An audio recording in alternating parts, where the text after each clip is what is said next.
l'initiative même du colloque qui s'est tenu au Sénat est due à Jean-Pierre Raoult, qui est au MRAP, et qui est aussi membre de la Commission nationale consultative des droits de l'homme, la CNCDH, qui reste une institution mal connue en France, qui rend des avis, et qui, à l'étranger, est beaucoup plus connue, notamment à l'international. On y fait souvent référence, et devant d'ailleurs aussi les juridictions européennes, et notamment la Cour européenne des droits de l'homme. Et c'est Jean-Pierre Raoult qui avait saisi, au sein de la Commission nationale des droits de l'homme, 3 personnes, Emmanuel Decaux, dont on vient de parler, qui est professeur émérite à Paris 2, Katia Martin-Chenu, qui est une ingénieure CNRS qui travaille à l'Institut des sciences juridiques et philosophiques de la Sorbonne, Paris 1, et puis moi-même, qui suis donc professeur émérite à Paris 1. Alors, en fait, à partir de là, on a pensé qu'effectivement, les juristes avaient quelque chose à dire sur ces questions-là, et on a donc constitué avec historiens et archivistes, qui vient de dire Gilles, un groupe qui a monté ce colloque. Et il nous a semblé très important d'avoir les 3 regards. Le regard historique, bien sûr, le regard des archivistes qui ont la pratique, et puis ce regard des juristes. Alors pour les juristes, je dirais peut-être un petit mot de plus sur le colloque proprement dit, parce que nous avons plusieurs interventions. La première, qui donc est au chapitre 3, Justice. C'est une séance qui a été présidée par Jean-Marie Delarue, qui présidait à l'époque la Commission nationale des droits de l'homme. Et sur la justice, la première intervention est celle d'Arlette Eman-Dohat, professeure émérite de droit public, et qui a eu comme particularité de faire sa thèse sur les libertés publiques et la guerre d'Algérie. Et en 1968, ça ne la rajeunit pas, mais ça montre aussi son courage pour s'être attaqué à un sujet dont on ne parlait quasiment, enfin on parlait que pour, en tout cas pas du côté des juristes, et pas quand on veut faire une carrière universitaire. Donc elle a traité du cadre des disparitions, un système juridique. Donc comment se met en place ce système juridique. Le second volet juridique, c'est moi-même qui ai eu l'occasion de le traiter, c'est la question de l'amnistie, les accords d'Évian et les amnisties. Pour découvrir, à ma grande surprise, et je trouve que c'est quelque chose qui n'est pas connu, c'est que les accords d'Évian n'ont pas été rédigés de la même et publiés de la même manière en France et en Algérie. Et si vous regardez le journal officiel, qui rend compte des accords d'Évian, la présentation qui en est donnée est une présentation très favorable à la France. Alors qu'il faudra attendre presque 25 ans avant que les accords d'Évian soient publiés en Algérie. Et du côté algérien, ce n'est pas tout à fait la même version qu'on a. En bref, moi, mon objet, c'était de montrer que c'était une auto-amnistie qui avait été organisée par le général de Gaulle, le pouvoir exécutif, pour donc permettre la réintégration forte.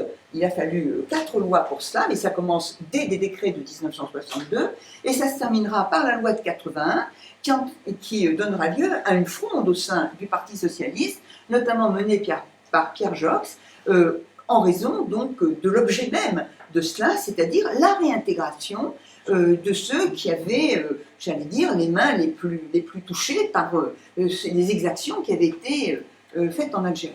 Alors, le troisième point qui me paraît très important, c'est la criminalisation des exécutions extrajudiciaires et des disparitions forcées. C'est Emmanuel Decaux, donc professeur à Paris 2, qui a traité cette question-là, et c'est important de le signaler, parce qu'au-delà du fait qu'il est professeur à Paris 2, il a, au sein notamment de la Commission des droits de l'homme, joué un rôle extrêmement important pour arriver à institutionnaliser le problème des disparitions forcées. Et il y a donc une convention, il y a eu d'abord un groupe, puis une convention internationale sur les disparitions forcées, avec la mise en place, elle est entrée en vigueur en 2010, avec un comité des disparitions forcées.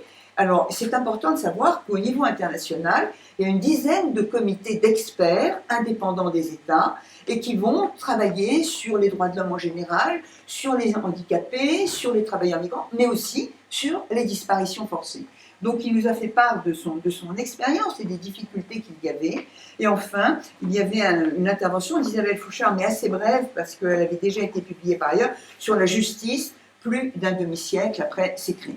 Voilà, j'en ai terminé avec la présentation de la première partie, la présentation juridique. Alors sur la bataille des archives, bon, alors elle va être effectivement très très importante et très nourrie. Alors on avait un petit peu hésité au départ, et puis finalement on a pensé qu'on ne pouvait pas rester au colloque, d'où la publication de ce début de bataille des archives. Alors, elle s'est close, cette bataille, avec la loi du 30 juillet 2021, et qui devait d'ailleurs donner lieu à une décision du Conseil constitutionnel le 30 juillet 2021. Elle a été publiée immédiatement. Alors, quel est l'enjeu de cette bataille des archives et comment avons-nous été concernés? Alors, ceux qui avaient participé au colloque ont suivi une initiative de Raphaël Branche qui a créé un collectif d'accès aux archives publiques fondé sur l'article 15 de la Déclaration des droits de l'homme et du citoyen, qui prévoit que tout administrateur doit rendre compte de son action.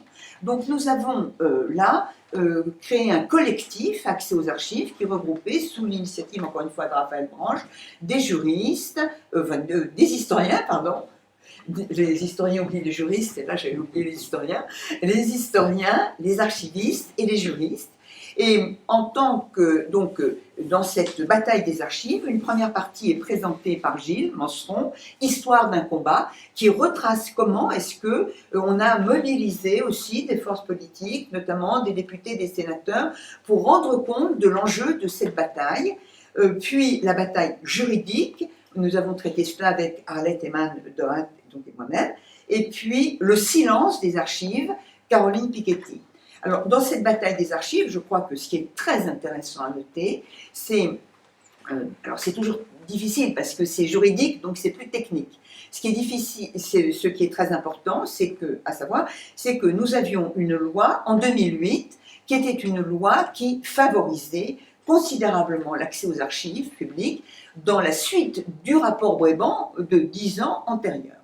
Bon.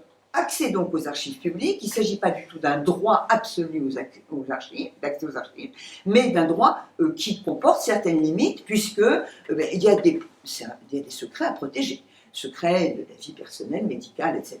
Et puis le fameux secret défense. Et puis donc des délais sont prévus, et notamment pour le secret défense en 2008, 50 ans. Au bout de 50 ans, les archives sont communicables. Que se passe-t-il alors que la communication est de droit? D'après la loi de 2008, et ceux qui avaient participé à la loi s'en sont eux-mêmes étonnés, eh bien voilà que par une instruction interministérielle dont Gilles vient de parler, la fameuse IJ 1300, on va décider, en 2011, d'instituer une procédure administrative.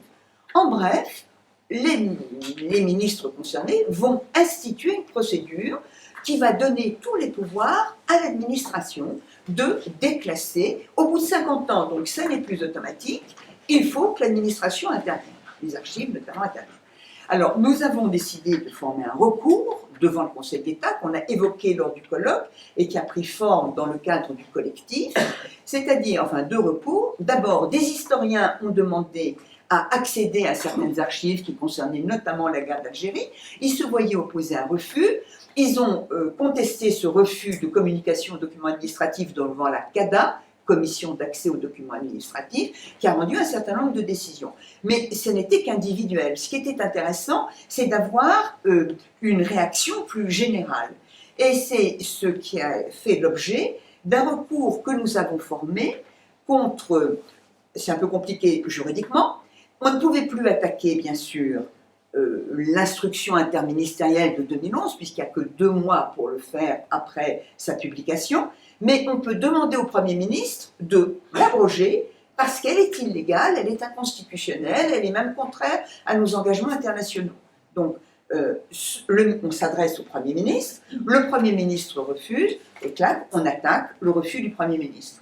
Et comme entre-temps, il y a eu un arrêté qui avait repris l'essentiel, ah oui, pardon, je parle toujours trop vite et trop longtemps. Bon, je veux juste dire, parce que ça me paraît très très intéressant et important, c'est que on attendait donc d'avoir la décision du Conseil d'État sur ce refus du Premier ministre d'abroger cette procédure administrative.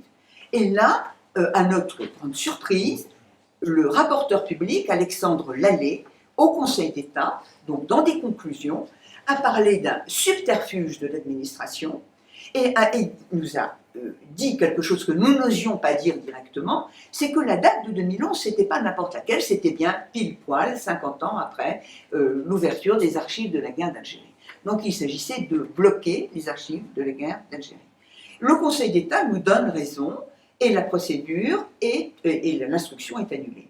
Mais parallèlement à ça, comme le gouvernement sentait que malgré tout, ça sentait un peu le roussi, du côté du Conseil d'État, décision qui va rendre donc à l'été 2021, il y a un projet de loi, et c'est la disposition de la loi sur le renseignement et le terrorisme. On ne voit pas ce que les archives viennent faire là-dedans, avec une décision du Conseil constitutionnel. Pardon, je me tais, je sais beaucoup trop.